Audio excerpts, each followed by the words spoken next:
that will have lots of case studies and examples. So in terms of prep, right, the first rule of thumb, which I'm sure you know, but you need to internalize, is you don't ever panic. No matter how complex the motion sounds, stay calm and chill. It's also quite likely that your opponents are a bit shook by it too, right? Like, if it's like about complex finance things or a global conflict in some obscure part of the world, it is very likely that your own opponents might be like, we too are confused. Anyway, never panic. And we'll talk about that a bit more in a few minutes. The second thing is, a lot of debaters have this instinct, once they see the motion, to immediately go, what's your first argument? What's your first argument? Because you're panicking and you want to build content right away to assure yourself that you will not be left without content in 7 minutes, right? Especially if you're an opening team. Don't do this. Resist this urge. Because you might be identifying arguments. They might not be the most relevant ones. They might not be the best ones. And you might not be prioritizing them correctly. So take a step back first and do a quick check with your teammate. Do you actually understand the motion? So at this level, I imagine you've already been exposed to different types of motions. So everyone knows why this house regrets motion is different from a this house would motion, right? So if it's a regrets motion, you're not exactly proposing anything, but you kind of have to show a counterfactual where you would be like, if the world did not have this thing that I am regretting, this is more likely what would have happened, and that's why this is better. So a lot of these things that might be required of you, depending on how the motion looks. So are we actually understanding the motion? Do we understand what the keywords mean here? Do we understand the debate, right? So spend a few minutes talking through this. Like, you need to have a clear grasp of what the context is or what the problem is you're discussing, right? Like, what even is the point of this debate? Why is it a productive discussion? Why did the CA team set this motion? And when I say identifying the problem, I don't just mean a generic problem of, women are not equal to men. That is what we are solving. No. Your analysis of the problem has to be quite sophisticated as well. Like, what specific dimensions of the problem is your policy addressing? And why is that the most important thing in the debate, right? So you have to break down the problem. So there's like a broad problem that this debate probably speaks to, but you need to have a more nuanced analysis of which spheres of this problem you're dealing with. Next, what is the clash or clashes in this debate? You have to know what you're trading off. So if you seem to be winning on every single thing, and you seem to be like not giving up anything in the debate based on your stance, you're probably not in the right direction yet.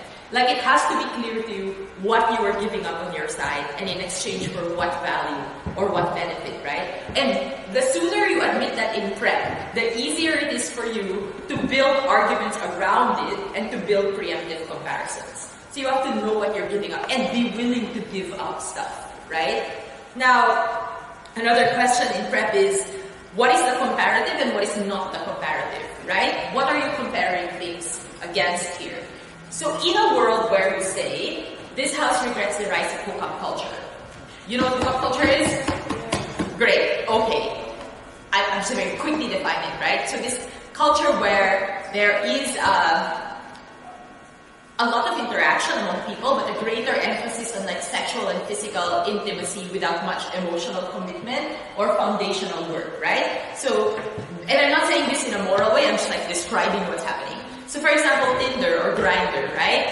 Or the idea that I'm gonna go to a party, have a, like hook up with someone, let's see where it goes. But the emphasis is on like hooking up, not so much on like long-term dating necessarily. So it is quite likely that in hookup culture, people will have more sexual partners than they previously have had, and the way these interactions are structured is obviously different to like traditional dating and culture, pre-internet, pre-hookup culture, right? So you're regretting it. What is the comparative, right? So you don't get to say, so if there was no hookup culture, we would all be in stable, nurturing, monogamous, long-term relationships. That is the alternative in this debate. And hookup culture has destroyed that. You're gonna lose. Because the comparative you've chosen is too self-serving and not even true, right? So you have to be honest about that. You have to go, it is true that dating is hard and relationships are messy. It is also true that you or restricted by your geographical location and all of these things. But the alternative would have been relationships with more stability, with more clear expectations, whatever. Like, so identify a comparative that is still reasonable, right? And explain why that is better. So the way you identify the comparative is very, very important. It should also be clear to you what is not the comparative. And this is true for both sides of the round, right? Is this part clear? I imagine, like, as we go to the drills, there will be more examples of this. Next, what is your burden? What do you need to prove to win? But also, what is not your burden? What do you not need to prove? And this is where your understanding of the problem is very important. Like, you don't have to solve world poverty in 7 minutes. But what about it are you fixing that will be meaningful in the debate and that will ensure that you on balance have a net benefit compared to your opponents, right? What about the other side? What do they have to prove? And you need to be fair about this, right? You can't hold yourself to a low burden and then to a really high burden, because judges will see it and mock you, but also they will not accept it, right? So have a reasonable sense of burdens. Set up a clear metric and explain why that is the most important metric or criteria for the round, and we'll see that in drills.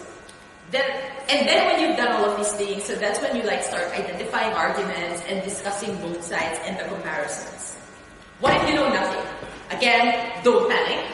Do a word-by-word analysis of the motion. Like, what does each word in this motion mean? If you've encountered a motion about patents, what are patents? If you've encountered a motion about credit, how do credit ratings work? How do interest rates work? What happens when you raise them? Will this mean people are more likely to save or more likely to borrow? What does it mean for economic activity? So very, very basic deductions from the words. Drawing general presumptions and focusing on what you know. You have a motion about invading a particular country, like Venezuela, so you might have to be like, alright, what do I know about them? I know that their economy is kind of crashing. Maybe you might also know that their leader is clinging onto power, or you might not. But then you're like, when do we usually invade countries for prop? I mean, because office is going to be like, you want their resources, there's no real problem, whatever. But what is the proposition case usually for invading countries? It's usually to intervene on behalf of the population in that country that is suffering in some way, right? And perhaps that is because their governments are being oppressive in some way. And that is probably because they are reaching the status of a failed state in some way and are unable to manage their economy anymore. And perhaps when you say invade, other solutions have already been explored. Perhaps we have tried to negotiate with them. Perhaps we've tried like more organic approaches. And all of these things haven't worked, and thus we must invade. So you kind of have this framework now. Then you're just trying to fill in the gaps with as much of what you know as possible. I am not encouraging lying at any point. In fact, you don't want to be in a situation where you know nothing. So please avoid that. But in a world where it does happen, so logical deductions will help you, right? We could do some of this if we have time later on. We could throw like complicated topics at you and we can do logical deductions together if there's time. Alright, opening versus closing half mindsets in prep. If you're opening, you have full control over the direction of your case, yeah? Which means you invest a lot of time in defining the context and the problem and your stance and your metrics and laying that out clearly. But also, you do have to spend a lot of time developing your specific case and preempting the other side, so building some responses already. If they say this, what are we going to say? How much of that will you include in the first speech as preemptive material? And how much of that should the second speaker be prepared to bring out, right? If you're closing though, I think the mindset is a bit different, right? Because you're adapting to what happens in the debate, which means your prep is a bit more overview-oriented, so like, and bigger picture-oriented. So you spend some time going, what might be the clashes here? How might they be resolved? Like, how might we break deadlocks on the top half? What additional mechanisms can we provide in favor of the clash on our side? Who might be the stakeholders here? What nuanced characterizations can we provide that opening half might miss? Is there something about the context that opening half might miss? Like maybe a recent election, or maybe the possibility of an election in the near future, or maybe a recent aid package, or maybe a recent assassination, or something that they might miss, that we can kind of blow up to recontextualize the situation and show that there are specific tipping points, or there are specific trends that favor our side. So think about that as well. So it's about less detailed case building and building of specific arguments, and kind of trying to see where the debate is going to go directionally. Because the danger of investing in very specific arguments is two things. One, OG can easily take a lot of that, right? At which point you're left with nothing. Or two, you might be too psychologically invested in specific arguments, but that's not how the debate played out anymore. And then you kind of become inflexible because that's all you have, and then a bit irrelevant. So you're gonna have to build some of the arguments during the round, but it helps to be a bit more situationally aware of how this debate can play out. Closing, so question you're really asking yourself in prep and during the round is, what does my side lack to win this debate? What else is missing? What do we need to do to win? Also, what's hurting our side the most, and how do we plug that gap? Why is this also the most important thing? So that's like the guiding posts for your prep, right? Alright, we're nearing the end of my conceptual stuff. What does it mean, actually, to frame an issue?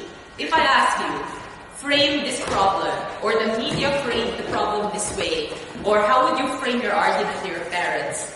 What does it mean to frame an issue? I am about to break up with my boyfriend. I need to frame this chat quite well. What does that mean? That we are efficiently describing it in the most comprehensive way. Okay, so the precision in how you describe something, that it's comprehensive. What else? Context. Okay, so the specific context that you bring forward as well, right? What is context exactly? What does context mean? So if you say something and someone goes, so this is the context in which I'm saying that, or you're taking me out of context. So this is less about debate and more just our understanding of these terms in the everyday, then we'll apply them to debating. What does context actually mean? It's a frame of reference, a common frame of reference that we have, a way of looking at things and understanding. Okay, so it's a way of looking at things. What do frames of reference do? Yeah. Justify premises. Alright, they kind of justify premises. So they kind of do some analytical work for you, right? They kind of justify why this is the direction we're going in. So in effect, yes? Isn't the context like the bigger picture, the surrounding events? So the context and the bigger picture surrounding the events. But also how big of a picture, right? So, like when you frame a photo and like you crop it on Instagram, for example, you are essentially deciding what is relevant and what is not, which bits you are including and which bits you are excluding. And then you're like, this is up for discussion, the rest of this is noise, right? And that's kind of what you do with framing as well. Like you're delimiting a particular context and a particular set of variables that you think are relevant for discussion, and the rest you're like, we have to kind of set those things aside. But you want to do this like fairly, right? If you overly narrow your frame, or if you frame things in a way that's very self-serving, your opposition can also frame, they can also reframe, so you have to frame smartly but also reasonably, right? And I think this is the criticism against framing in debating. So a lot of people are like, we hate framing debaters because they just frame out all the important stuff. And I'm like, no, that just means their opponents were bad and let them get away with that, right? So obviously think about this when you're, ideally the framing bits are to make your case successful, but also to have a cleaner and clearer debate where you actually play ball on the actual issues. And I mean, this sounds a bit abstract now. Hopefully, when we get to exercises, we'll get clearer. Alright, so as I said, part of framing is, and I'm just like repeating here, what is the problem you're trying to solve? Why is this the most important problem? What specific aspects of it? And then, frame the situation, and I think this is where the bigger picture comes in, frame the situation as requiring your specific intervention. So, you know how in the real world, we first look at the problem, understand it, and then identify the solution. In debate plan, it's the reverse. You are already given the solution, and then you kind of have to identify the problem to fit the solution. It's not the best, but that's exactly what it works, right? What it needs, right? So what use will this solution have? And you kind of have to pitch it to people as solving a specific need or a specific problem. And in doing so, use compelling and persuasive language. Lucia's examples for this. You outline trends that indicate that things are favorable to your side or that demonstrate the extent of the problem for which your intervention is needed. Sometimes the threats are very, very clear and very obvious. So if you're trying to justify invasion in Syria, you identify threats that include a spike in violence, a spike in the government's abuses against its citizens, that they are borderline humanitarian crisis, that there is an increase in refugees. So these are trends you can point to. If you're trying to prove that Iran is actually a legitimate partner in global politics and shouldn't be treated the way the US is treating them, you also identify other trends, right? You go, the reformists have been winning elections, they have demonstrated a genuine willingness to participate in the global political community, they were willing to give up their nuclear program, they were willing to accept inspectors. So these are genuine trends actually of like political liberalization, or at least behaving responsibly as an international actor, and therefore we must reciprocate. So identifying specific trends. Sometimes there won't be a very specific trend, and then you have to be a bit savvier and identify subtle trends. So if you're banning cosmetic surgery, there isn't actually at this moment a very specific and clear and present threat to women that you can tie to cosmetic surgery. So you're just going to have to go broadly. The reduction of women to physical appearance or objectification has always been a problem, and this underpins many other problems we have, like employment discrimination, like sexual harassment and all of these things. So this is the underlying subtle trend here that we are trying to correct for, right? So understanding trends. You can also outline tipping points. So a tipping point is basically a point of no return. Another term I think I found quite useful in debate and academic work is path dependency. So has anyone heard of this term? So it's basically when a set of variables exist, a set of institutional arrangements and social forces exist in such a way that you have several options, but the moment you pick one, it sets you down a trajectory, and it becomes very, very difficult to reverse that. It doesn't mean there are no more choice points down the line. Obviously, you still can, but it is so much harder. Such that the moment you've made one choice, you kind of like essentially have committed to a course of action that's difficult to reverse. Like Brexit is the best example of this, right? The moment they had that stupid referendum that was like poorly set up, but then Brexit won, even if now everyone is like, maybe that was a mistake, it becomes so much more difficult to reverse because it sets into motion a series of things. So Brexit is easy because that's procedural, but even social things have path dependency, right? Like the moment certain social movements commit to certain positions, it becomes so much harder to reverse later on. Like the specific position you take on abortion, the specific position you take on, I don't know, so environmental movement. If environmentalists kind of concede that this is all we need in terms of carbon tax, then it becomes later harder for them to go, actually we need more. Or you can flip it and go, no, you're building on your gains. So it depends, right? But tipping points is kind of like a point of no return. So with climate change, you can be like, if we don't intervene this way now, here are all the reasons why we fuck later on, and it's so much harder to intervene then. So that might be one way of characterizing the problem. The other is, what are the things you need to prove to win the debate? So stating your burdens explicitly might help to explain, if it's not so obvious, why you chose them, and which things you believe you don't have to defend and why. Sometimes you can be explicit about this in the first speech, sometimes you don't have to be, but your second speaker should be prepared to go, what they're asking of us is kind of unfair, guys, right? Last thing for me, decision points, so like taking a stance and a position in the round. Like, so you don't be afraid to bite the bullet. Between going soft and going hard, you try to find a middle ground, but if you're confused, a hard line is always better. So philosophical consistency in your case, right? So if, for example, if you use really compelling language to describe the problem. Let's say the debate is house believes in the right to die. And you're like, death with dignity is so important. Part of control over your life is also control over when it ends. That's part of how you experience the good life.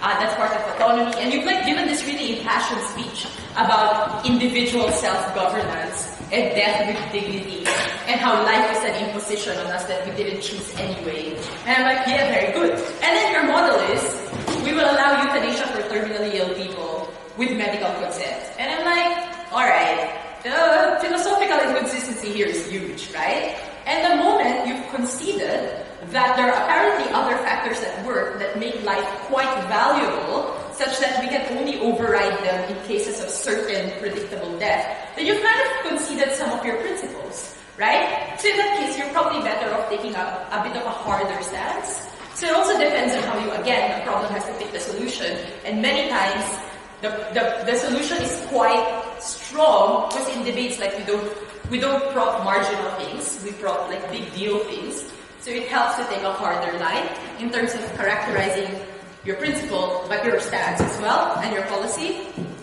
Next is, think of alternatives that might be proposed and why your idea is better. So if you're defending invading a country, obviously the other side will either say do nothing, but if the problem is so bad, like it's a humanitarian disaster or a serious global threat, they will probably have another solution, which is either organic change, internal destabilization, sanctions. So you kind of have to be prepared to say yours is a better strategy, or we've tried all of those things and they failed.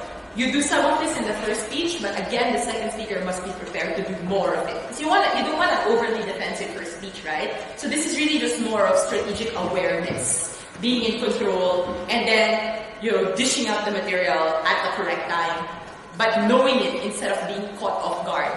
So that matters with prep. And obviously, if you need a policy and a model, how detailed, and that helps. I think policy is a dying art in debating. People are no longer constructing policies, but we should remember that. That is an important skill.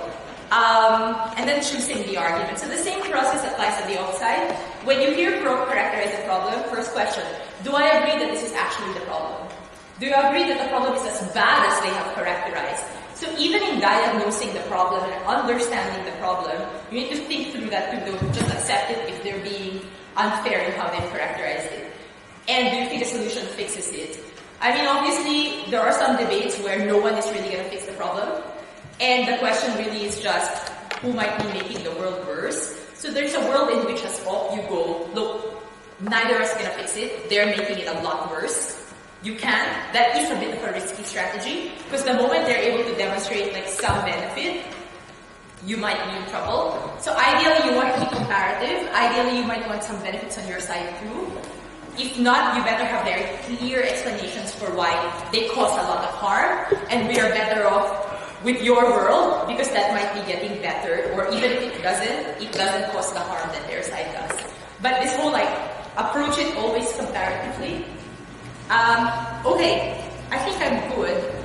Do you want to jump in with case studies and drills? I'll be around.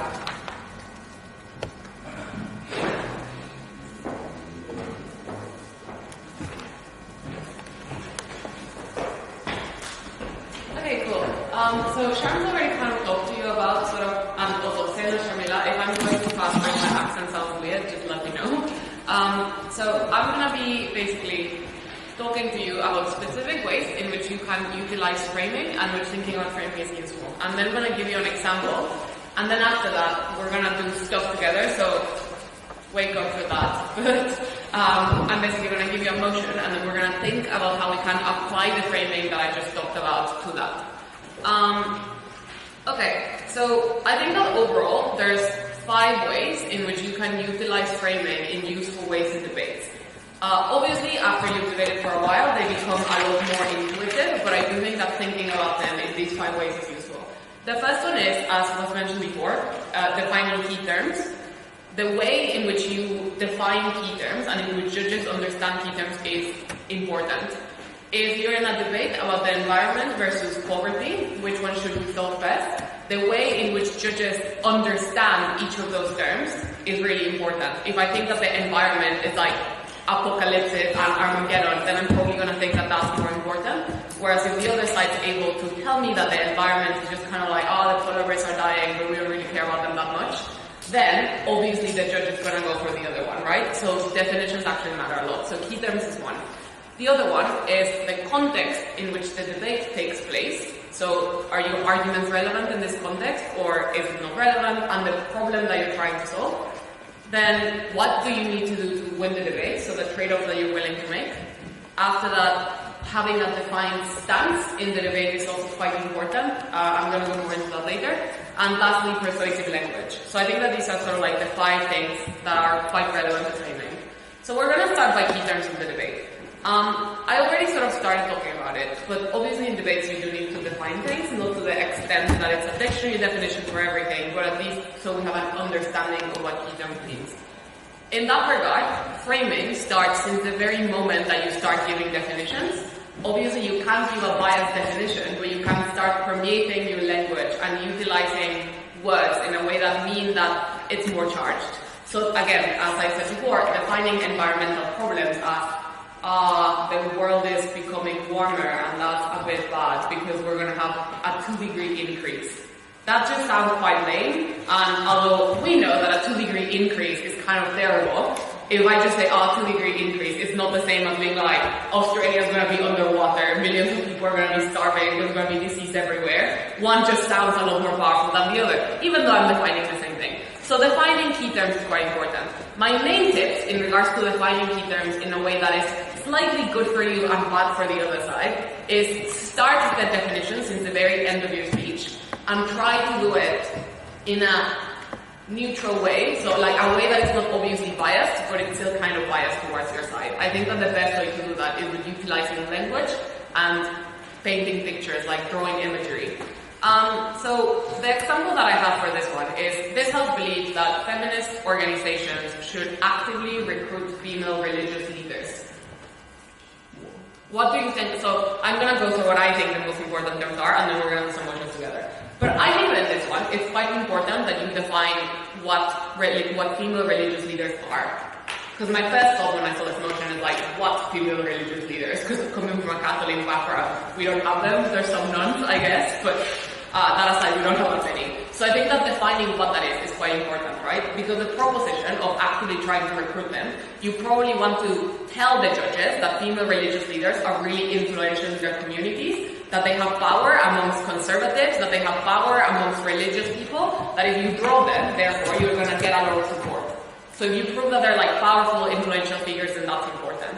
On the opposition, you probably want to do the opposite thing. You want to paint them as not that important, but you also want to paint them as quite intransigent, right? You want to paint them as very driven by certain religious ideas that are very oppositional to feminism. So those definitions are already really important, because if you win either, then it helps you a lot with your arguments.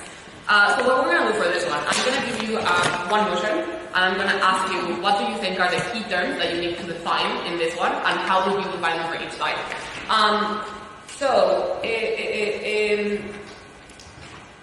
Yeah, let's do this one. This is a bit of a weird one, but I believe in you guys. This house supports the capitation strategies for dealing with terrorism.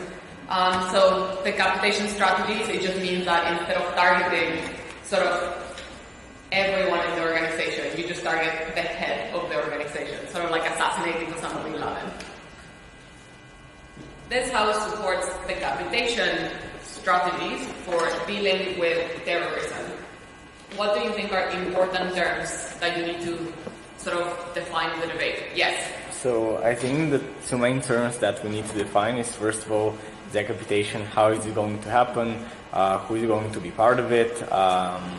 Meaning international, let's say, for example, let's say as NATO, or is it going to be high officials from the military?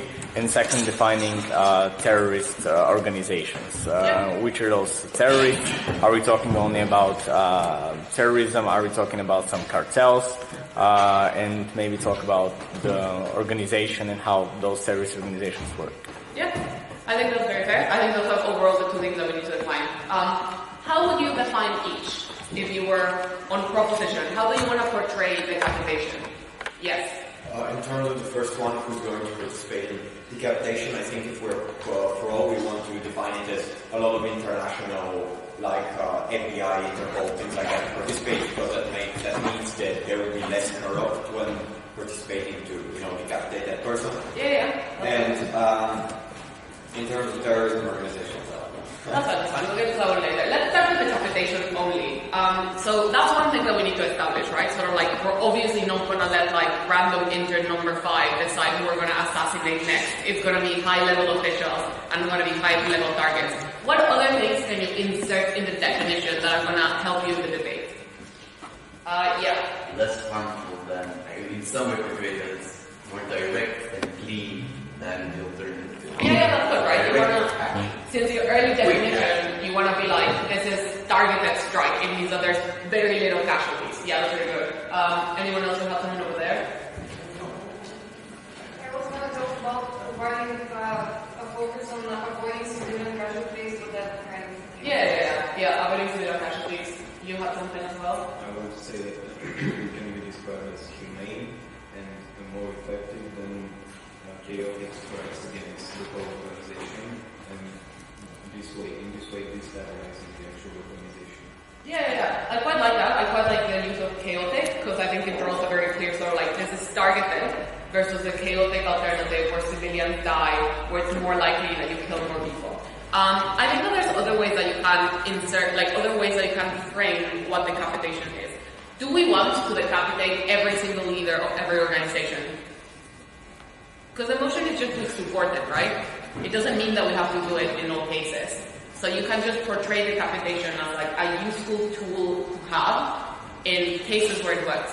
That way, when the opposition goes, aha, but what about this random terrorist organization where like there were no clear leaders, then you go like, yeah, then we don't do it. We're obviously not done. We use high-level officials to decide who we're targeting.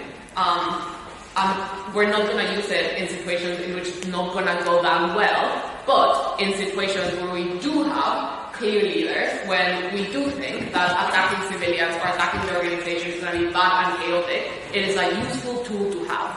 So you're already setting yourself up for like the good scenarios with that one. So now in decapitation and how we define it, we have 3 things then. We have one, that it's going to be high-level officials to make sure that it is high-level target, that it's going to be decided, like, that we're going to target individuals that deserve to be targeted, but also individuals that are useful to target.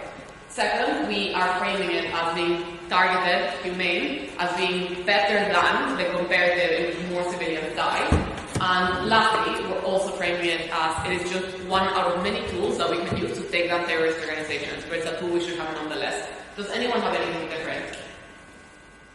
Cool. I think this is already like a very, very strong frame, and it's a very strong sort of like framing definition of what decapitation looks like.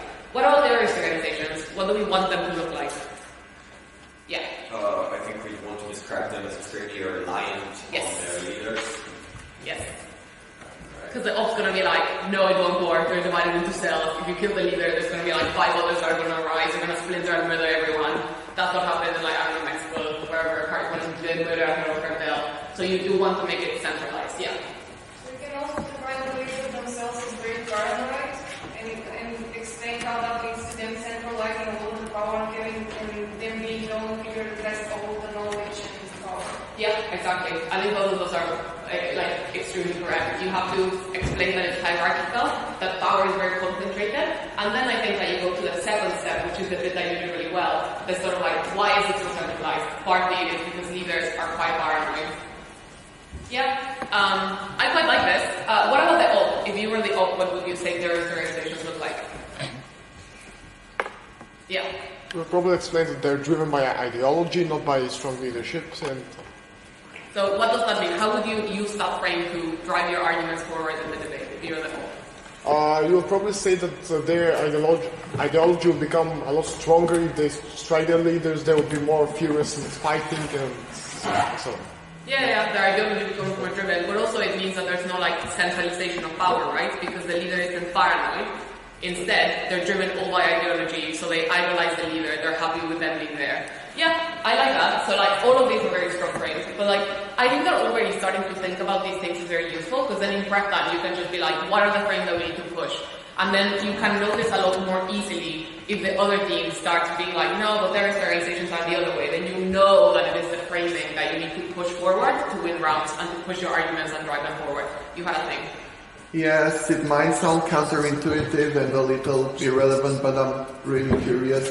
In the context of if you're opposing this kind of motion, can you actually counter-prop it like, we do not support this kind of action because it opposes to the general principles of conserving human life? Yeah, you can. Okay. I think that's a bit weird, because if you're fighting terrorism, you probably need to at some point kill someone. I think that it's more of a question of like, how do you kill someone? I think that's probably a principle of overall justice, and sort of like the episode of our trial, they're not like combatants right now, but it's more. But I think that in this one, you probably just do need to bite the bullet on, we're gonna have to kill someone at some point. I think we can say that, for example, we can counter-prop it and say, because especially the terrorist leader is paranoid, then he probably has some kind of a course of action if, for example, he's taken out, because probably he will think that at some point of time he may be killed, so maybe he would want to have sort of a continuation to the organization, so he'll have a person or some kind of people who he will trust, and, for example, to have them continue the organization later. I think that's a really useful thing. I think that ideally you want to have both that and the idea that we had before, that it's not paranoia, but it's ideology. I think that the way in which you have both of these is you have first ideology. We think that's what drives terrorist organizations. But second, even if that's not true and the judges accept the proposition's frame, here is why, even in that world, we win. So engaging sort of like in the two frames is oftentimes also quite useful and can help you win, because judges will oftentimes be like, well, they debated you on their ground, on your ground, and they still won, so they clearly beat you. Okay, cool. Is everyone more or less clear on this sort of like defining terms and why it's important? Cool. So we're going to move on to the next one, which is context and problems and solutions. This is, I think, the most broad of the things that I want to talk about, because it is just very broad. In this one, it's sort of like, what context are we talking about? What countries are we talking about? What state is the problem in? Or the state of the world in which the problem takes place? What does the problem look like? And does our solution address the problem, right? Which are some of the things that I think Sharm's already mentioned before. So she already mentioned a few of these things, but just as a refresh, I think that the way in which it's useful to talk about context, about problems, about solutions, is often about setting the context in a very specific area in which it works better for you.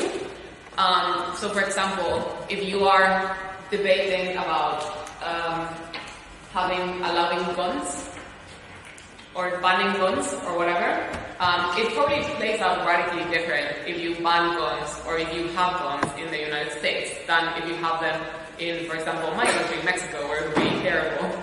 Or alternatively, it might help people defend themselves from cartels. Which one?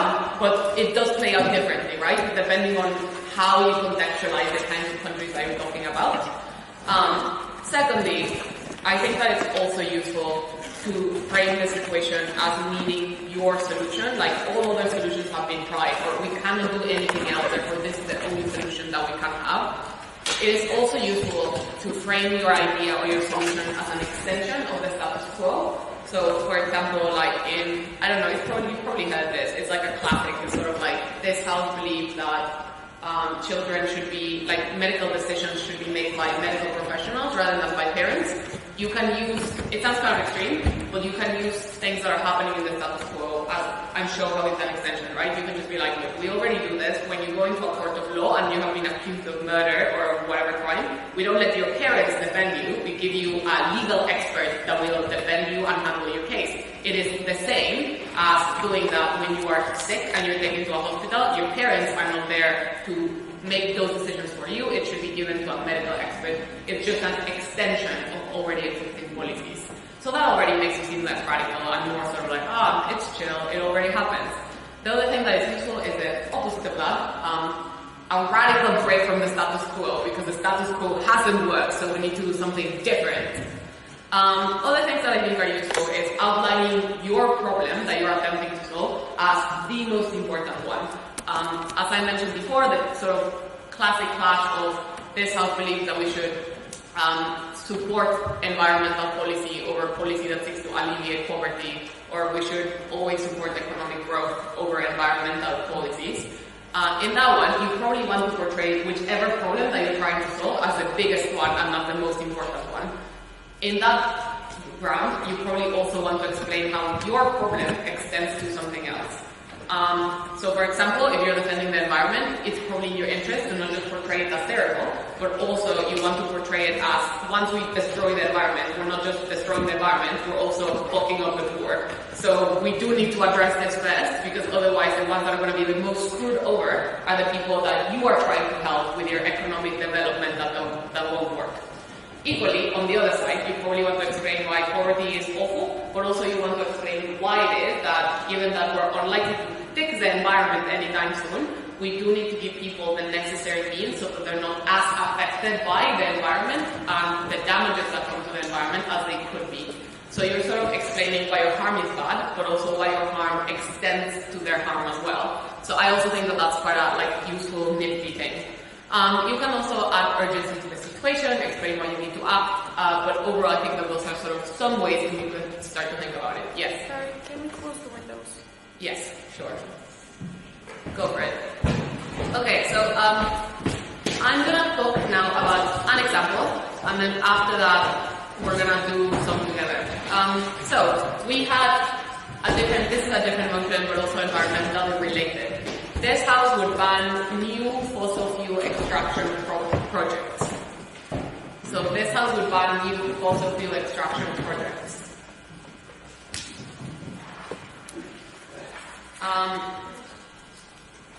So as this is my example, here is the way that I would frame this. I would frame this first as we absolutely need to fix the environment. We're now at a tipping point in which we need to do something, else it will be too late. Countries are going to be underwater. The degree at which the earth is heating up means that there's going to be less food availability for people that are already starving. There's going to be increases in disease because you cannot have epidemics at this temperature, but you definitely can when the earth is way warmer.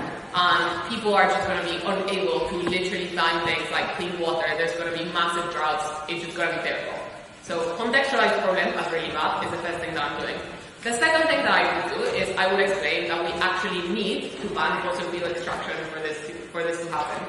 Because in the status quo, or in the current world, we already have the necessary means to develop green technology. There is just no incentive for us to do that because there is no reason why people want to stop drilling out oil in a world in which it brings them profit. Therefore, we need to ban this because otherwise corporations are not going to make the necessary investments in green technology. So I am framing the problem as we have the means to do it, we just aren't doing it. We need my solution. And then the last thing I would add is it is also incredibly important that we do this now, because we still have some fossil fuel reserves that we can draw on in case things go wrong. But if we exhaust them to the point where there's nothing left and then we attempt to transition, that is where all of the harms of having no access to electricity or to energy are going to accrue. So I'm explaining why the problem is terrible. I am also explaining why it is that it needs my solution, as in we need to incentivize people to invest. And I'm explaining why it's so important that we do it now rather than when we run out of fossil fuels. Probably across the debate, you also want to talk about how, like the things that I mentioned before, how environmental harms affect the poorest of the poor, the West. But overall, that's how I would frame it. But those are the things that I'm using, right?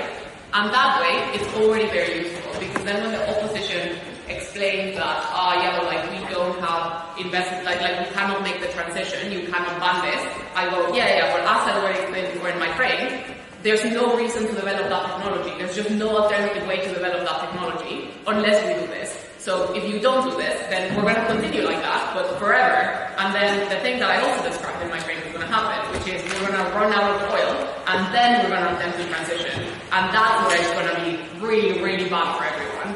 So already with the frame, you're preempting a lot of stuff, and you're already sort of supercharging your arguments against what the other side's going to say. So let's do a few of them together. This is a wildly different one that Miller really likes. This house believes animal rights activists should focus on environmental impacts of meat consumption rather than empathy for animals in their campaigns.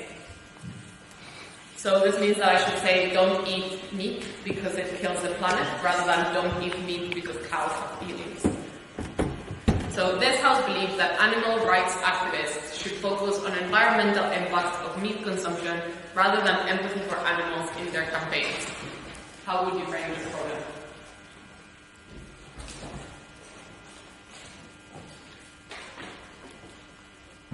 Can you repeat the motion? Yeah. This house believes that animal rights activists should focus on environmental impacts of meat consumption rather than empathy for animals in their campaigns. This house believes that animal rights activists should focus on environmental impacts of meat consumption rather than empathy for animals in their campaigns. Yes? Well, the status quo right now is that the meat industry uses a huge amount of fuels and usable products that, first of all, pollutes it, and second of all, it uses it for animal feed, for actually producing meat. Yeah. Second of all, it's polluting the air with methane, so it's the biggest greenhouse gases. So you want to frame it as like related to the problem, right? You want it to be like we're not making up anything. It's just true that it does massively contribute to it. Yeah, that's good. I think that's the reason why that's good is because you are likely to probably run an argument of why it's important to save the environment. So already making that link is useful. Yeah. Can we frame it that, let's say that the animal consumption is so normalized today that people are unable to actually understand the concept that animals have feelings. Even if they understand this, they do not actually care about their feelings because satisfying their needs of food are more important for them. Which is why the environmental changes and the environmental problems would be more obvious and stronger in their vision. I really like that. I think that that's really good. But I think the first question that you asked to get to that is, what is the problem that we're trying to solve? Why are we trying to appeal to people? You don't care about it. Yeah. No one cares about animal rights activists, right? I make fun of people all the time. Maybe I'm a terrible person, but I just don't care about them that much. Because I know that cows have feelings, but it's so normalized. I don't know. I like hamburgers. So I think that then being like, the problem we're trying to solve is we don't have enough people supporting the animal rights movement. This is, therefore, a really, really useful way to do this because you appeal to people who, even if they have been normalized to meat consumption, even if they don't care about the suffering of chickens because they really, really like eating chicken, that doesn't matter because you can appeal to other things. You can appeal to the rising environmentalist movement because now everyone is terrified that we're going to live underwater. So that's a really, really strong frame already to be like, this is a problem. Here is why you cannot fix that problem in the other way, which is no one cares about chickens. And here's how we fix it. Maybe, I don't know, some people lose out at the chicken comment. Maybe you guys don't care about chickens. But yeah, like I think that's a really, really strong frame. And you're also, in addition, introducing the sort of the last bit, which is, and here's why it is really linked. That way, you can therefore supercharge your arguments on how you get more support for animal rights causes, but also how you get additional support towards environmentalist movements. You can talk about how, like, once you get support, you can stop things like factory farming, or you can do that less. And how it's really good for both animal suffering, but also for the environment. And you already established in your context how it is that it's linked, how like it's the main source of fuel contamination and stuff like that. So I think this is really strong. Good job, guys. I'm very happy with this. So I think we're gonna just move on to the next one. Yeah, no, you guys are advancing. We're not gonna look at cosmetic plastic surgery. Let's do. This house believes that the West should cooperate with Iran in resolving the conflict in Syria. Whoa. This house believes that the West should cooperate with Iran in resolving the conflict in Syria. This house believes that the West should cooperate with Iran in resolving the conflict in Syria. So what are people's thoughts on this? Do we see a hand go up? Yes? So I think there are two things we need to identify as a problem in the frame here. One is why is the West ineffective in its effort in solving the conflict in in Syria right now? And then I think we should need to talk about what is Iran's position in the conflict there, whether Iran, for example, is doing something in the status quo, and how is Iran cooperating with the West going to contribute to the solution? In what way? I think that's really beautiful. So you want to do two things, exactly, right? You want to, one, establish why the West, the Syrian conflict looks like this, which means that the West has been remarkably ineffective at fixing it. Iran, in exchange, has this characteristic that means that it's really, really useful in order to stop the Syrian conflict. So what are the kinds of things that you could maybe talk about in regards to one? What's the sort of characteristic of the conflict that makes the West is very ineffective? Yeah. People are already pretty radicalized in Syria, so because many of the religious leaders of ISIS there are preaching and saying that the West is responsible for all the problems that those people have been suffering throughout the years. And basically when the West goes there and bombs all the cities, then basically none of the people are going to believe in Western values helping, being egalitarian and supporting all people's rights there, because all they're seeing is just violence coming from the West. So there's massive radicalization. That means that Western intervention is not received well at all in the region. Do you have something as well? The rebels also are really unfavorable position, and aligning with Iran directly aligns the West with Assad, and through that way the West can align with a stronger power in Syria that can actually have the forces to take back so ISIS. the situation in Syria is very splintered. The West doesn't have Assad's ear at all, so it means that it's very hard to mediate in the conflict or do anything to influence the main cause of the conflict. So maybe we could talk about the Cold War between Saudi Arabia and Iran, because as long as I'm concerned, they're supporting different groups as rebellions in Syria. So maybe we could talk that Iran is definitely can be effective in combating different like the West getting support from those groups. Yeah, I think you likely want to talk about that in the second bit, but yeah, I think that I'm gonna come back to you in a sec. Can we, let's say, frame it in the context of, in a historical context, like all the interventions in the Middle East region have existed so far were actually the cause for the rise of many terrorist organizations, and let's say about the fact that Iran being the most liberal country in the context of Middle East can actually help them, the West in a So won't we create a precedent if we just help to Iran with logistics? Isn't there going to be the chance to have another terror state?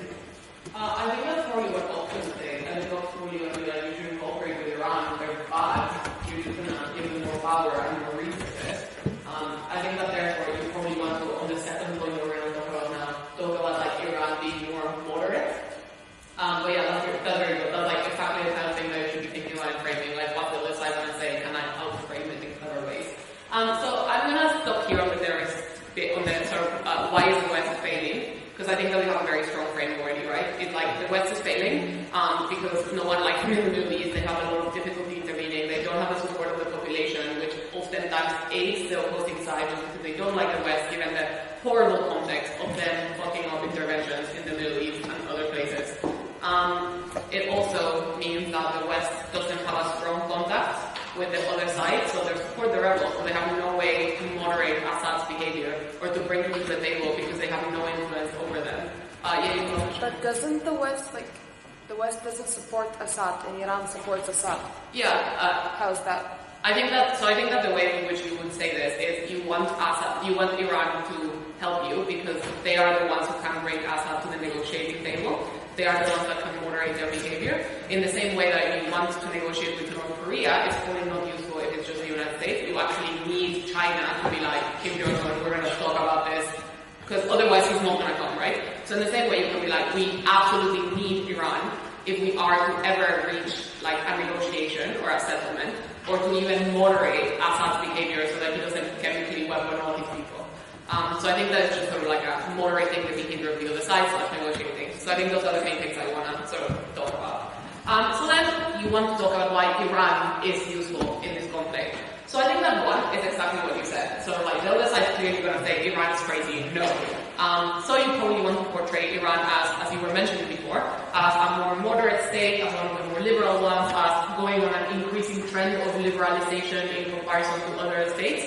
You can probably be like, they're definitely a bit more liberal than Saudi Arabia now. Their new president is a liberal. They were in favor of the Iran nuclear deal. They're liberalizing to an extent, and they are more willing to talk to us, the West, now than they were before. You mentioned something earlier about Iran. Yeah, I mentioned about the Cold War between Saudi Arabia and Iran, and the idea that Iran supports different Shia groups in Saudi Arabia, in Syria. I think that's probably quite useful, right? You want to talk about how Iran actually supports different groups than the ones that the Western allies support, and how therefore they're quite useful as a moderating force, and how they have lots of influence over those groups. So I think that's all the things I can talk about in regards to how they'd be useful to like bring us up to the table or bring those alternatives to the table. You can talk about how like they do give a lot of money, they're a very strong sort of Shia power or hegemony in the region, which means that they have lots of influence over other groups, which just the West doesn't have. So you already have sort of like, here's why Western intervention has failed, here's why Iran in contrast is quite useful in moderating behavior, in bringing people to the table, because of the context that you're establishing of Iran as like reasonable, of Iran as powerful, and therefore being able to influence these groups. Yeah. But doesn't the fact that, like, for the opposition, doesn't the fact that they support completely different groups show that this is like a cooperation that can't work because they have different values and they won't really be able, they don't have the same goal? I think that's what the Ops going to say. I think that I'm probably want to just be like, even if us and Iran have different values, A, they've been moderating and they've been talking to us a lot more, as we can see by like negotiations about the Iran nuclear deal.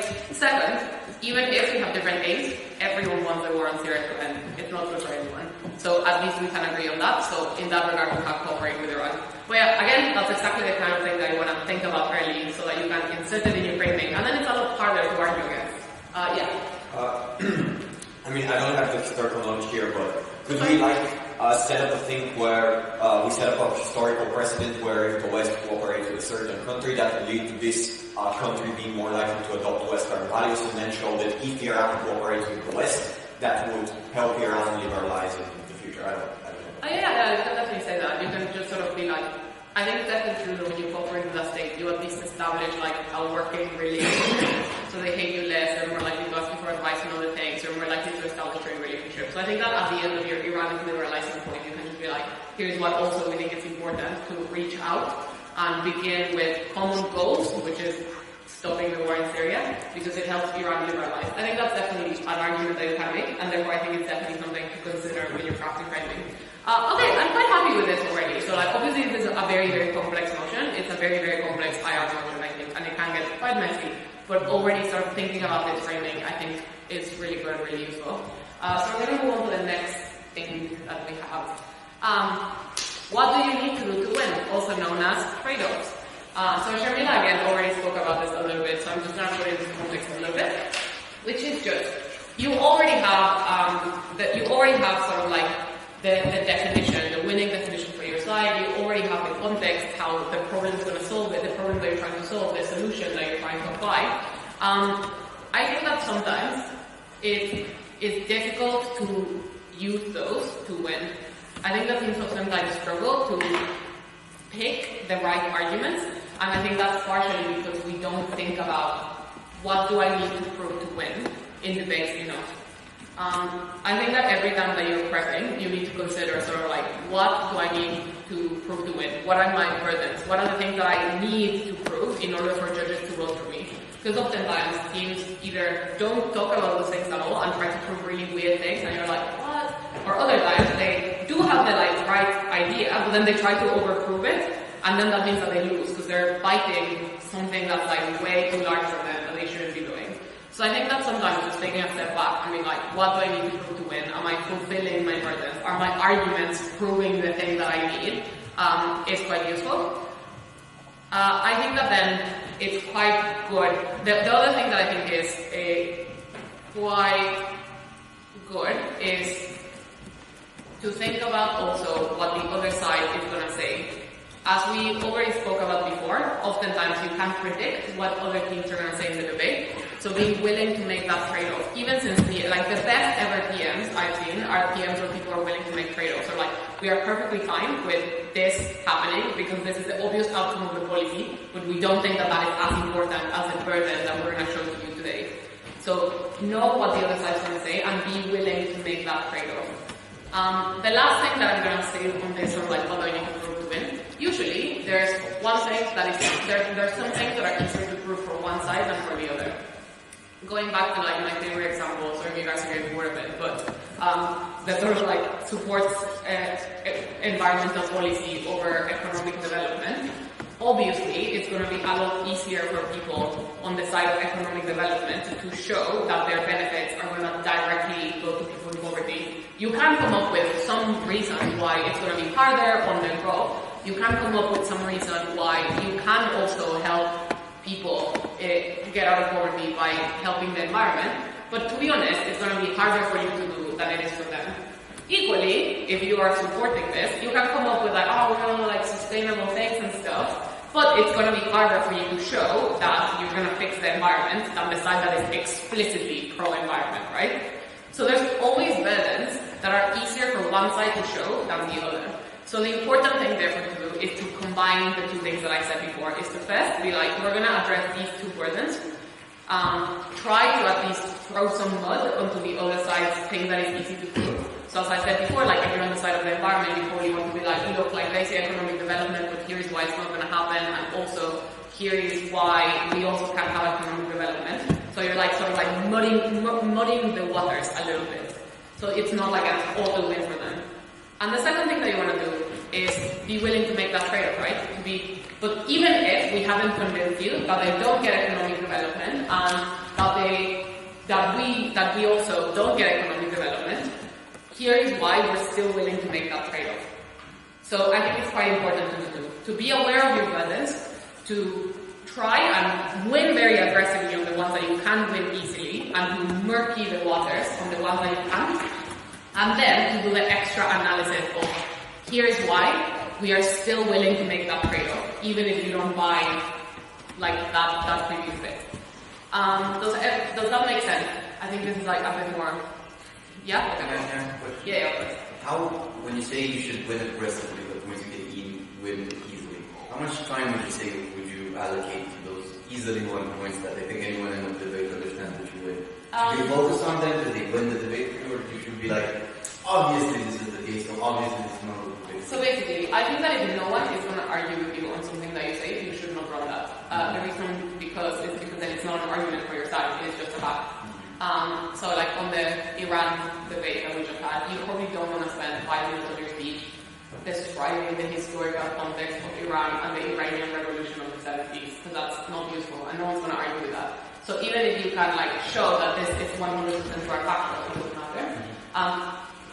When I say easy to win things, I mean sort of like arguments that you can get more easily to work your side. So you probably can explain how you save the environment and fix the environment easier on go.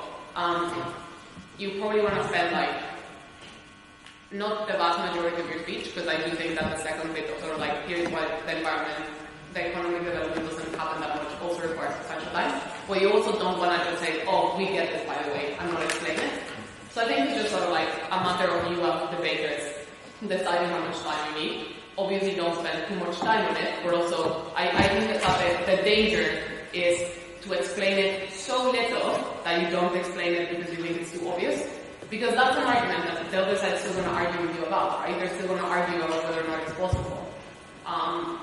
So I think just sort of like, in that one, for example, I would probably spend like 2 minutes on it. And then spend more time in that argument explaining what is a trade-off that we're willing to make, so probably like a minute on that, and then move on to the other bit of economic development. But yeah, basically, like, I think that you should only do arguments if people are going to argue with you about them, and I think that the easy-to-win arguments, you should just develop them, but make sure that you don't underdevelop them because it's too obvious. There's no like hard and fast rule for how much time to spend on them. I think it's just up to you guys to decide. Okay, so what do you need to win? I'm going to give you a motion, and I'm going to ask you some questions. So this is going to be less of like, think about whatever, and more like, answer my questions. Cool. So the motion is, this house believes that low-income parents of multiple children should allocate most resources to the child with the most potential. I love this motion. My brother was a big man. I think more money should have been given to me.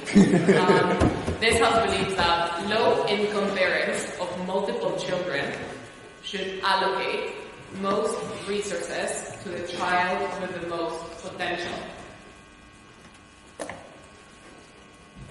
This house believes that low-income parents of multiple children should allocate most resources to the child with the most potential. So obviously here, like, I think there's multiple framing things that you could do. I think they kind of like establish the problem of like trying to get out of poverty. You can establish how a differential allocation of resources makes a huge difference. Like having 5 versus having 10 can be massive if you're in poverty. I think they can also talk about what potential means. If you're the op, you probably want to be like, parents are going to be terrible at recognizing potential because they're going to be like, I have my favorite kid and he's obviously the smartest one, even if he's actually the dumbest one. So you probably want to do some context there. But what we're trying to address specifically is the likelihood of it. So what are opposition, like what are the burdens in this debate? What are you trying to prove? What is the overall thing that teams want in the debate? Yes? To get out of poverty. Yes. That's what both teams want, right? Like this is basically a motion which way is better poverty. Equal distribution or unequal distribution. What are they each more likely to be able to do? What are the easy arguments on profit and on what? On opposition, I think it would be morality. On what? On opposition. Morality of leaving poor children not to have a chance of progression and have that voltage that has the chance to be up there. Yeah, so morality is easy for all. I will say that I think that the morality depends on whether or not the goal succeeds, right? Because on goal I would be like, I mean, yeah, but if I am helping all of my children by giving more money to one, then it's moral, right?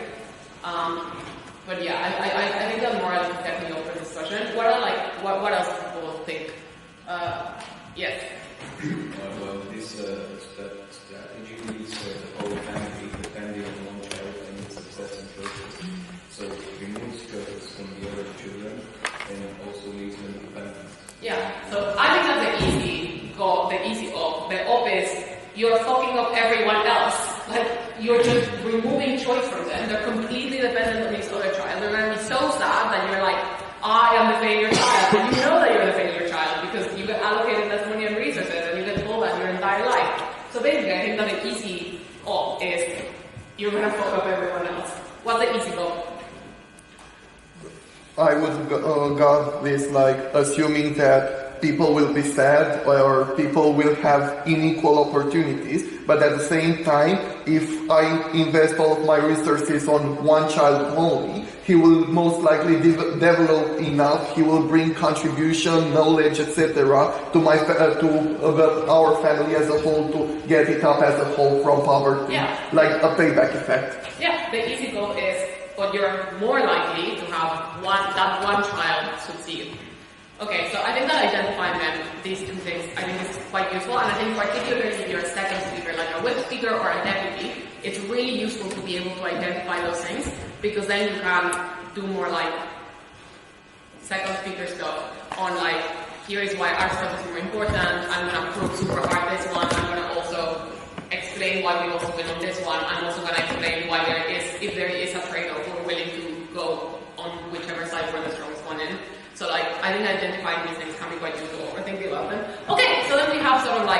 more potential for one, like more possibilities for one child to succeed versus more possibilities for like other children to fail. Which one is more important and why? That's the sort of like, why are you willing to make this trade-off? On either side, so I'm like, you guys can choose. Are you pro or are you open this one? And if you're pro, why are you willing to sacrifice the other children to help live this one? And on the why are you happy to say no more money to this one so that everyone is safe at the back? On the pro, we could explain that if we allocate the resources equally, these children will probably not succeed anyway, where with one child has a chance of success, that's an actual chance, and if we can benefit the others even to a lesser extent. Yeah, that's great. Won't succeed anyway. I think it's really good. Yeah. But if that one child fails, then, I mean, first of all, that's a serious amount of pressure you're putting on him, on that one child. Like, you are the chosen child, you need to succeed, you need to get this family out of poverty. And at the same time, if they fail, that'll, like, it'll lead to, doubts about, I chose the wrong child, and just a lot of family problems. Yeah. Yeah, I really like that. So what can you do with your friend? Like once that you have this sort of like, if that child fails, they're more likely to, like it's all over, right? You put all your eggs in one basket and then someone sat on the basket from the next row. What are the kinds of things that you can do in framing to try and make that argument more, to try to strengthen it basically? What would you like to contextualize to make that argument stronger? Well, pressure. Pressure, yeah. You want to describe what the pressure in the child is like. What else? else? At the same time, the other children in the family will probably not be very nice towards that one kid, because it'll sort of be like these 4 kids against this one, and it'll be a bit of a, separation, but at the same time, there's this one individual kid against the other 4, and that will lead to, I think that was really good as well, because then you can be like, even if you succeed and the child gets out of poverty, they're really unlikely to help the family because they have really poor familial relationships with everyone. So you probably want to talk about pressure, you want to talk about what that does to the child and how therefore even if they succeed is quite bad. I think that the last thing that you mentioned, I think is also quite clever, that you were you put all of your odds on success into one child, and then if the child fails, that's terrible. So you probably want to explain how difficult it actually is, right? You want to explain how hard it is to, I think that you can explain how there's a bare minimum that you want to get all your children to, and how that's a lot better, but how that jumping from that sort of ability that you have to take all your children to finish high school, maybe go to university somewhere, to, but now I'm gonna get a child into Harvard, that's a massive jump, and one that you're very, very unlikely to be able to be successful at, even if you allocate your money to one child. So you probably want to contextualize just how difficult it is to achieve what they want to achieve with this one child. Yeah. And also maybe the fact that if you have 5 children go to a regular university and then work together and build a future together, it would be better overall than just this one kid even getting into Harvard. Yeah, exactly. Yes. Question. Can you extend the discussion on this type of motions or on the agent that takes this decision? If that agent is able to take the decision, in this case the parents. Should the parents take this decision, or let's say the state should decide if one of these 5 children is more able than the others? Because maybe the parent can be more emotionally imbalanced and choose imbalance. Well, I think that kind of hoping that the state should do it is probably putting too much of a pressure on yourself, right? Because then you have to prove the opposite thing that the state is capable. But I think that what you're saying is right? Here is why parents are also going to be really bad at identifying the potential. So then, if you're up and what you're trying to show is that it's really bad to invest in one, it's better to help everyone equally, you probably want to be when you help everyone equally, everyone gets the same chance. Whereas if you invest in one child, you're probably going to choose wrong. Here's why parents are really likely to choose wrong. My mother was always you should get married and stuff. Your brother will go to university and be smart and stuff, and he has now dropped out of uni 4 times. So, who won? But yeah, they're going to be really bad at identifying potential, right? Equally, they're going to be I was an artistic person, and my child is an artist as well, and this other child does math or something. I don't like them. I don't care about them. Those are the kinds of things that parents are likely to do. So contextualizing that makes it really useful to then be able to further prove that investing in this one child is going to be less successful than investing in everyone. Yeah. And age gaps between the children would not lead to being able to actually. Oh yeah. What happens if your most successful child is the last one, right? Yeah, and you can't really identify because one's already 20 and the other's 3. Yeah. You have something as well? No. Okay. Cool. But yeah, I think this is really good, right? But do you already see how sort of like thinking about this in terms of Benji? So, how thinking about this in terms of burden is quite useful, because then you can sort of be like, here's my easy win, here's their easy win. How do I make my easy win more winnable or stronger in context?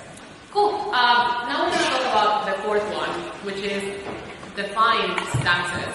And this is like the last one that we're going to do here. I think having a clear idea of what you stand for and say is super important. The reason for that is because I think that the easiest way that opposing sides have to poke holes into your argument is to show that you're not principally consistent, on that you're unwilling to defend the policy to the full extent. So I'm gonna give an example of that, because I think it's easier with examples. This house, so you guys know how Notre Dame burned down and then loads of rich people were like, we're gonna donate millions and millions of pounds and euros to like fix it. And how people were like, wow, if only you donated that much to humanitarian causes. So Sharm said a motion that was like, this house would redirect all public and private funding aimed at rebuilding Notre Dame to humanitarian causes. We were on opening up, and what we POI'd opening government was, would you be willing to also support taking rich people's money from other donations and redistributing that, and would you be in favor generally of aggressively taking the money and redistributing it? Their answer was no. That was a mistake, because then it's very easy for us to just be like, but then like what makes Notre Dame so special? Here is why it is no different than all of the things that we described, like aggressive redistribution, taking down the money that they spend on literally anything towards anything. So it makes them look principally inconsistent, and then it's really easy for the other side to just be like, here is why it is the same as these other cases that you're unwilling to defend, or here is why the policy of taking money from Notre Dame is extendable to taking money for anything, and how therefore you can stand for that. So having a clear principled stance is quite important. So what we're going to do now is I'm going to give you a motion, and then I'm going to tell you which side you're on, and then I'm going to ask you a question, and you have to tell me where you stand next. So, this house would give reparations to women. Reparations to women. Just that. Huh? Just that. Yeah. What? What? This house would give reparations to women. So sort of like, women, we have treated you very badly for a long time. We were kind of sexist when we didn't let you like have jobs and stuff, or vote. Here, have some money. I'm like doing it glibly, but that's basically the prop, right? Also like Reparations like financial? Yeah, can be financial, can probably be other things as well, depends on how the prop financial defines it. You're now on the up, you say no reparations to women. Would you also support giving reparations to like African Americans who were formerly slaves? Would you also support giving reparations for war? Would you also support giving reparations to former colonies because of colonialism? Are we prop or You're up. I am asking you as a prop. Do you support reparations to African Americans because their grandfathers were slaves? No. Do you support giving reparations for war? Do you support giving reparations for colonialism to countries that were formerly colonized? Yes or no? What is your stance? No. No. Who said yes? Why? Yes. It's a matter of, in one hand, it's a matter of non-consensuality. The non-consensuality at the end. Women were part of the society more than slaves were part of the society. So even if they were more discriminated, they were still part of the society, building the foundation of that society in different ways of organizing. Okay. Even if they did not have power in itself, it's a different concept. On the other hand, it's a clear act of aggression that we're doing that we need to repair. On the other, it's a consensual form of society building, which is different. Yeah, you can say that. I think that you can say that, right? I think that the important important thing is to have at least that justification. I will say, I don't think it is the best one, and probably it's easier to just be like, no, we don't. It's similar, so no, we don't. But yeah, so sort of like when you say no, the most important thing is to explain why it's different, which is exactly what you did, so that was good. Alright, so the second one, I'm gonna give a quick intro slide. So, emotional services are things that are kind of like sex work, but not sexual at all. Instead, what you do is, if you're lonely, you can hire someone to pretend to be like your friend and listen to you, and sometimes to like cuddle and give you affection. So they fulfill your emotional needs, but it is strictly non-sexual in nature. It's very popular in Japan. This house supports the buying and selling of emotional services. You are now opening government. Could you repeat? This house supports the buying and selling of emotional services. Should be done, let's say 2 minutes. Yeah. Do you also support the selling and buying of sex? We are. Your goal, so you support emotional services. Oh no, actually, yeah, you're on off. You're on off. You don't support the buying and selling of emotional services. Sorry, guys. So on the off, opening government, me, UICU. Do you also support? No, would you also be against the selling and buying of sex? Yeah. You're not. Yes. Okay, why is it? So why do you support emotional services? Why are you against emotional services but in favor of sex? No, we're against. Oh, you're against it? Okay, yeah. I think that's probably a correct stance. When I was in that debate, I said that we were in favor of sex, right? But the important thing is give the justification, right? So my justification was just like the problem that we identified with emotional services is that when you become emotionally involved with a client, it's very difficult to make clinical, rational business decisions. That doesn't happen in sex work because it's strictly sexual. The problem that we have with emotional services is the emotional part of it. We don't really have that problem with sex work because there's no emotions in it. So I think that the important thing is having the justification. But overall, I think it's a lot easier to just be like, no, we don't. Cool. The last thing that I wanted to talk about, and this is just really fast, is that the last thing apart is important to use persuasive language. And by that I don't mean like attempts to sound EPL, because that's what we had, right? But the most important thing is to try and paint a picture. A lot of you have already been doing this in the way that we have been speaking about things, right? Like using the word chaotic to describe something, like using targeted strikes. But I do think that it's important to use language to show that a problem is relevant. It's very different to say that something is bad than to say that something is horrific, or to say that something is like immoral than to say that we shouldn't do a thing. Like I'm saying the same things, but I'm using different words. So be very mindful about the way in which you use language, because that's the kind of thing that actually crafts a picture in the minds of the judges, that at the end of the debate, people in the audience are going to sit back and be like, I believe what Opening Up said about the world. I can't yet rationalize it, but I believe what they did and what they said. And a lot of that comes from the use of language. It's also useful to show that your solution is corresponding to the problem. It's useful to win definitions without actually having a definitional context, because people will just buy what you said by the way that you described it and the way that you permeated your whole speech in that language. So my tips for this one is just drench your speech with this language and make sure that you're careful about these words. I used to sort of write down my introduction, like word for word, I would write down my introductions because that's the bit that I normally use in speeches to paint pictures.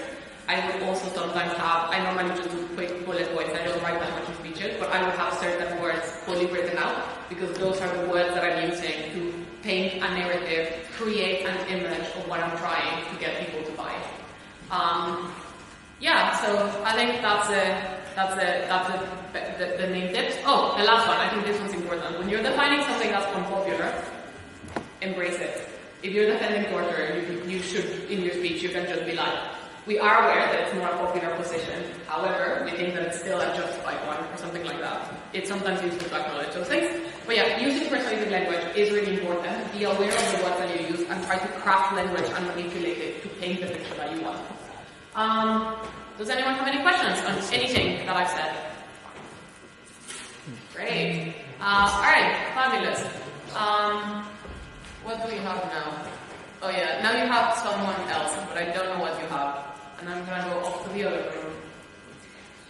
So yeah, cool. That's it on regards to framing. If you have any questions on it, feel free to approach me or Sharmila at any point in the day. And have fun in your next thing.